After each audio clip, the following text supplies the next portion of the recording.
a existência feminina, ela tem uma relação muito forte de como que esse corpo, né, se configura na sociedade. Então não é um corpo sensorial como o corpo do homem, que o homem aprende desde muito cedo que ele pode ser livre para fazer o que quiser, ele sobe em árvore, ele pula, ele corre, ele faz o que ele quiser. A menina não, desde pequeno, senta direito, garota, né? É exatamente isso. O corpo que é um corpo muito mais para ser visto, para ser desejado, para ser validado, né, pelo outro, nunca pela própria mulher. Então não é esse corpo sensorial que permite a gente existir no mundo. É um corpo que fica na vitrine, né, para ser exposto, para servir e para ser escolhido. Isso que é o mais cruel.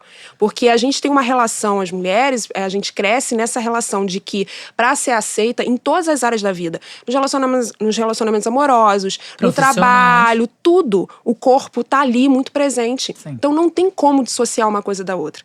Por isso que eu falo que, assim, quando eu fiz o documentário, é difícil porque se expor, né? E, assim, pra mim, que hoje tem uma outra configuração, uma outra visão de mundo, um outro olhar até pro meu corpo, pra minha relação com ele, já há alguns anos, né? Sou uma mulher feminista, milito o máximo que eu posso, né? Em termos, né, dessas questões do feminino, do feminismo e tudo mais. Pra mim era muito difícil dizer, eu botei silicone lá atrás, né? Foi uma decisão impensada, uma decisão que não tem a ver com a mulher que eu sou hoje. Sim. Mas eu achei que era importante dizer, porque eu entendo que essa questão do tema da beleza, ele não é uma questão pessoal de cada mulher. Não. Ela tem que ser uma questão coletiva. Não é individual. Não é individual. Porque se for individual, você leva a mulher para um outro lugar de frustração também, do tipo, você não se aceita, você não se relaciona com o seu corpo, isso é um problema como se a mulher fosse vaidosa, né? Como se fosse um problema de vaidade. E não é. A gente está falando de um problema social. Né? E ele precisa ser resolvido de uma maneira coletiva, que senão você joga a mulher para mais um lugar também de inadequação, né? De falar, olha, por que eu fiz isso? Nossa, eu não consigo me aceitar. Como se fosse muito simples, né? A gente vive numa sociedade que bombardeia a gente, cada hora com uma coisa diferente, cada hora com uma cirurgia nova, com uma possibilidade nova, né, do nosso corpo existir.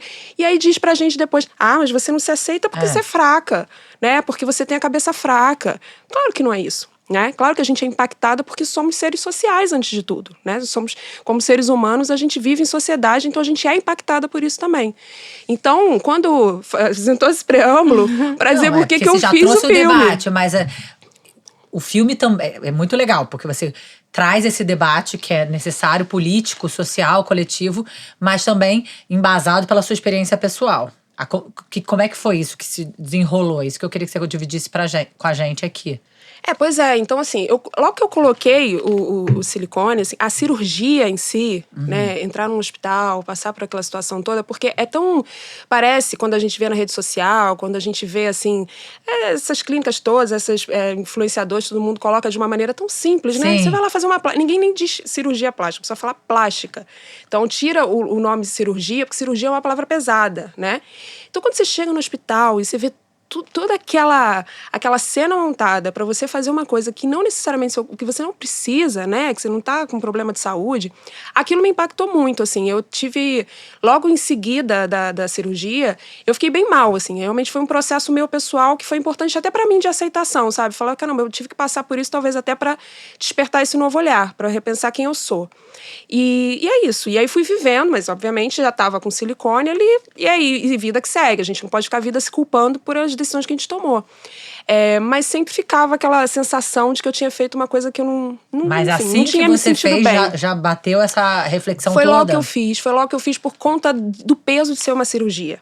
É uma cirurgia, machuca, dói, você tem um pós-operatório, sabe? Isso pesa. Isso pesou pra mim, assim, pesou de verdade de eu repensar uma série de coisas em relação ao meu corpo. Porque até então eu nunca tinha feito absolutamente nada, nenhum procedimento estético, né? Que fosse cirurgia ou não. Eu não tinha essa preocupação toda, então em que momento eu me deixei levar? Mas enfim, a vida segue, a gente tem que a gente não pode ficar se culpando também por isso.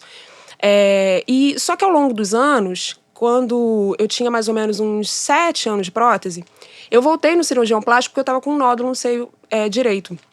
E aí eu fui lá pra ver, enfim, a questão, como eu tava prótese e tal, e ele virou pra mim e disse assim, olha, acho que você já tem que trocar sua prótese.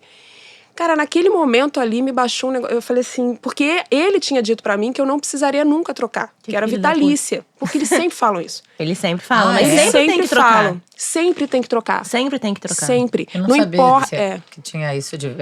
Porque eles dizem assim, há anos atrás você precisava trocar. Antigamente tinha que trocar de 10 em 10 anos, sei lá. Exato.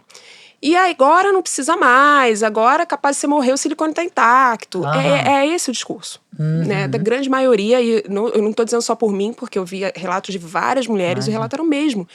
Não precisa trocar, silicone é vitalício, você nunca mais vai precisar se preocupar com isso. Quando ele falou que 7 anos eu tinha que trocar, eu falei, cara, que merda que eu fiz. Porque eu vou ter que trocar isso aqui em algum momento. E aí eu, enfim, fiquei com aquilo na cabeça, mas a gente fala, bom, um dia que eu tiver que me preocupar com isso, eu vou me preocupar. Vida que segue. Continuei seguindo a vida. O nódulo era o quê? O nódulo era um nódulo de gordura, até então tudo certo. E segui. Quando, mais ou menos, com uns 8 anos, nesse período, um pouquinho de tempo depois, na verdade, provavelmente até antes, eu já estava sentindo alguns sintomas que eu não relacionava com a prótese. Então, eu estava, assim, um cansaço extremo que só vai aumentando e, de repente, você começa a ter muito problema de memória, você já não consegue lembrar das coisas, só que, né, normal, você vive numa vida atribulada, estresse, todo mundo tá assim, normal, vai seguindo. E aquilo vai piorando. Aí, de repente, você começa a ter problema de visão. Você fala, caramba, deve ser porque eu fico muito tempo no celular, sei lá, é isso. Mas aí começa a piorar cada vez mais, você não tá enxergando direito. Você fala, cara, não é possível. Aí você vai no médico. Aí ele diz, olha, você não tem problema nenhum, nem tem como te passar um óculos porque você não tem problema de grau. Aí você fala, cara, não é possível. Que loucura, tô chocada. E aí isso vai perder, aí vai piorando. Aí seu cabelo começa a cair, aí você fala, eu tô com algum problema de vitamina, aí você faz exame de sangue, tá tudo certo. Enfim, uma série de coisas vai acontecendo com o seu corpo. E isso não vai, assim, não acontece. Você acordou num dia e você tá se sentindo assim. Isso vai acontecendo. E a vida vai seguindo, você vai achando que é normal, você vai dando desculpa, você vai achando que é por isso, por aquilo. E você não associa com a prótese. Então, assim, é muito louco isso, porque ela vai realmente causando uma série de coisas no seu corpo que você não faz ideia que é da prótese, porque elas não conversam entre si, esses sintomas. Não, e ninguém faz questão de informar sobre isso. E não faz. E aí você vai no médico, ele fala pra você, olha, minha querida, você tá estressada, você tá com depressão, você tá com ansiedade, eu vou te receitar um antidepressivo pra você dar uma acalmada. Você fala, não é possível, eu sei o que eu tô sentindo, assim, eu não tô, sabe, não tô louca, porque a gente sempre cai pro lugar da louca, né? Eu tô sentindo alguma coisa. E aí eu fiquei, assim, uns 2, 3 anos, mais até, sentindo esses sintomas. Observando coisas diversas. E não tinha ideia. Não sabia de onde vinha. Não tinha ideia. Até que em 2020, eu recebi um link de uma matéria, de uma amiga e tal, falando sobre explante de silicone. E eu falei, cara, e na hora que eu vi aquilo, eu falei assim, nossa, deve ser do movimento de mulheres feministas, mulheres que estão tendo um outro olhar sobre o corpo e estão tirando silicone porque estabeleceram já uma outra relação com o corpo que não precisa da prótese e tal, quer ter um corpo mais natural, enfim, achei que era isso. Só que quando eu entrei, e aí eu li a matéria e depois eu entrei nesse universo para entender o que era esse movimento do explante, cara, aí o mundo se abriu, porque aí eu descobri a doença do silicone. Aí eu descobri que o silicone podia causar um tipo de câncer, de linfoma. E aí eu descobri que ele era tóxico, né? Que ele tem uma série de metais pesados que vão migrar para o corpo. Inclusive, vocês que são mães, tem pesquisas que já mostram que o silicone passa no leite materno, né? Assim, a platina, por exemplo, que é um metal pesado que tem no silicone, que causa problemas neurológicos e tudo mais, ela passa no leite. É uma denúncia, né? Esse seu documentário. É muito doido. E aí você fala, cara... Aí você primeiro, assim... O mundo se abre, você começa... Agora, finalmente, eu entendo por que eu sentia tudo isso. Ao mesmo tempo, vem toda a culpa por que eu fiz isso. Enfim, é uma série de sentimentos. E tudo ao mesmo tempo agora, tudo junto, assim. E agora, né? O que eu vou fazer? E aí, pra isso, eu já não pensei muito. Eu falei, cara, eu já queria tirar, porque eu falei, eu não quero ter que ficar me submetendo a outras cirurgias. A cada 7 anos, sei lá, 8 anos. Exato. Então, eu falei, independente, porque o que até no meu documentário eu mostro isso, tem uma cirurgia plástica que ela fez uma pesquisa com as mulheres pós-explante para ver a melhora delas. Então tem uma série já, né, tem pesquisas de pesquisas, exatamente, que mostram que com o explante a grande maioria das mulheres melhora, né? E aí eu falei, cara, independente de eu melhorar ou não sei, porque, né, isso vai depender de cada organismo, mas eu vou fazer essa cirurgia porque eu já vou ficar livre disso. E aí isso foi em 2020, sei lá, maio, por aí. E eu fiz a minha cirurgia em novembro.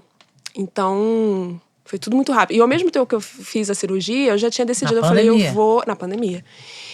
Na mesma pandemia que teve um aumento absurdo de número de cirurgias plásticas, né? Que, assim, foi surreal. Bizarro isso. Muito surreal. Não dá pra entender. O número de cirurgia de nariz aumentou na pandemia. no começo da pandemia, geral assim, beleza, vamos ficar 15 dias em casa, não pode sair, isolamento. Vamos fazer uma rinoplastia. Exato. Vamos botar um silicone, vamos fazer uma lipo. Tipo, bizarro. Exatamente. É muito bizarro. Em meio a uma pandemia, um negócio Meio uma assim… pandemia, a galera… Né? Todo mundo… É muito doido, assim, isso mostra alguma coisa, né? Isso quer dizer alguma coisa. E aí eu fiz a cirurgia do explante, e aí eu resolvi, nesse meio tempo, fazer. Eu falei, cara, eu tenho que fazer esse documentário, porque eu descobri tudo isso por causa de um movimento de mulheres. Sim. Eu não descobri isso através dos médicos, através de cirurgiões, né? A sociedade esse link não que você recebeu isso. Era um link também de textos, de depoimento de mulheres falando sobre as suas experiências. Exatamente. Aí eu descobri que tinha um grupo, só no Brasil, acho que já deve estar em 200 mil mulheres. É um grupo de apoio, né, ao explante, que fala sobre a doença do silicone, e muitas mulheres mostram os seus relatos. Então, assim, era muito doido, porque eu me via naqueles relatos. Então, tudo que elas falavam, de não saber o que estava acontecendo com o corpo delas, de ir no médico, o médico falar que não tinha nada, dos cirurgiões falarem que o silicone era vitalício e depois dizer que tem que trocar. Tudo isso era muito parecido. Eu me via naquelas histórias, assim, sabe? Eu me via literalmente ali. E eu falei, cara, eu preciso contar essa história porque, assim, de alguma maneira essa informação precisa chegar, porque ela não chega através, infelizmente, das sociedades médicas, dos cirurgiões, não chega. Né? E não tem nada que vá fazer isso parar, porque a cirurgia de implante de silicone ainda é a mais realizada no mundo inteiro, né? E no Brasil também. Então, assim, por mais que a gente tenha um movimento contrário a isso, a gente ainda tem um movimento muito forte, né? Marcado por toda essa exposição, por toda essa pressão social das cirurgias, do silicone, né? O silicone é muito… E o silicone no Brasil é o pior, porque é o silicone que a gente chama aquele texturizado, que é o que mais causa câncer. E ele não foi proibido por causa disso. Eles sabem disso e não proibiram. Né? Então, muito isso é muito dinheiro, né, Ingrid? É muito dinheiro. É uma indústria extremamente lucrativa. A indústria das cirurgias plásticas compete, né, com a indústria farmacêutica, com a indústria das armas. São amigas, né? Amigas, porque você vai fazer uma cirurgia, você vai precisar de remédio pra controlar aquilo ali do seu corpo, né? Tenta direito, garota.